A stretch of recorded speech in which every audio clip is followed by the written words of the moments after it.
সম্মিলিত বেসরকারি বিশ্ববিদ্যালয় ফোরামের উদ্যোগে ৮ আগস্ট ২০২৫ শুক্রবার বিকেল ৩টায় রাজধানীর রামপুরা ইসলাম টাওয়ারে সংগঠনের সভাপতি আরিফুল ইসলাম খান লিখনের সভাপতিত্বে সাধারণ সম্পাদক শামীম মাতব্বরের সঞ্চালনায় অনুষ্ঠিত হয়েছে জুলাই আন্দোলন, কল্যাণ রাষ্ট্রের স্বপ্ন এবং প্রাইভেটিয়ানদের অবদান ও ভাবনা শীর্ষক সেমিনার।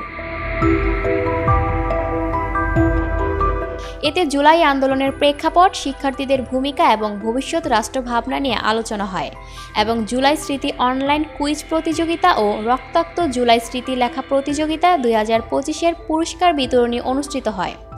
অনুষ্ঠানে বক্তারা বলেন, জুলাই আন্দোলন ছিল বেসরকারি বিশ্ববিদ্যালয়ের শিক্ষার্থীদের ন্যায় ও গণতন্ত্রের পক্ষে দাঁড়ানোর ঐতিহাসিক মুহূর্ত।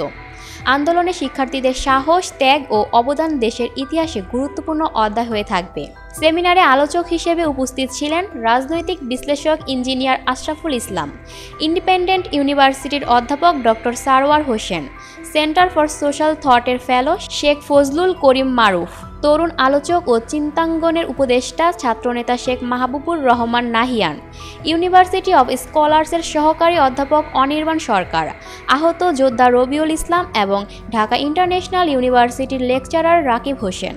সেমিনারে জুলাই স্মৃতি অনলাইন কুইজ প্রতিযোগিতা ও রক্তাক্ত জুলাই স্মৃতি লেখা প্রতিযোগিতা ২০২৫-এর বিজয়ীদের হাতে পুরস্কার ও সনদ তুলে দেওয়া হয়।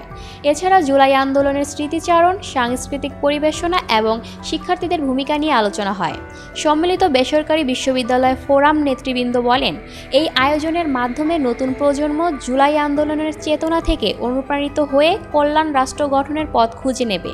এ সময় আরও উপস্থিত ছিলেন নাসরুল্লাহ ফারহান পরাগ, তারেক আজিজ লিয়ন, ইশতিয়াক আহমেদ, আবু সাইদ আসাদ, আহসানুল হক সোহান, এনায়েত বিন নাসির, বয়জিৎ হাসান, আশরাফুল ইসলাম, আবু সাইদ সহ বিভিন্ন বেসরকারি বিশ্ববিদ্যালয়ের শিক্ষার্থীবৃন্দ।